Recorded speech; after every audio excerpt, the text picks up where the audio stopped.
Mikä on kulutusluotto? Kulutusluotto on laina, jota voit hakea hankintoihin, kuten auton ostamiseen tai kodin remontointiin. Lainasummat vaihtelevat 100 eurosta jopa 60 000 euroon.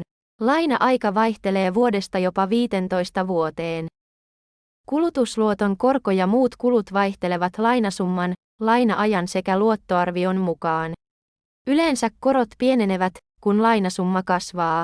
Kilpailuttamalla kulutusluoton joustoluotto.comin avulla tarjottavan kulutusluoton korko voi vaihdella noin 4% ja 20% välillä.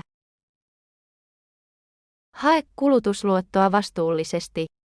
Ennen kuin haet kulutusluottoa, mieti tarkkaan takaisinmaksukykyäsi.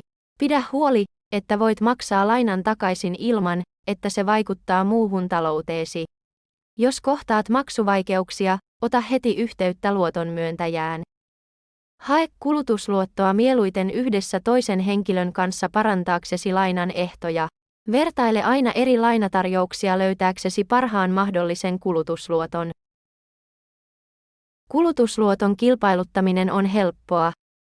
Aloita lähettämällä maksuton hakemus osoitteessa joustoluotto.com. Maksuton lainahakemus ei sido sinua mihinkään. Vertaile lainatarjoukset ja valitse niistä paras. Vertaile pankkien ja rahoituslaitosten sinulle antamia lainatarjouksia. Hyväksy paras lainatarjous.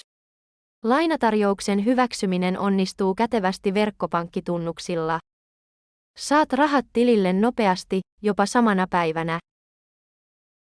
Kiitos videon katsomisesta. Nyt tiedät, mihin tarkoitukseen kulutusluottoa voi hakea. Muista tilata myös joustoluotto.comin kanava ja saat ilmoituksen uusista videoistamme.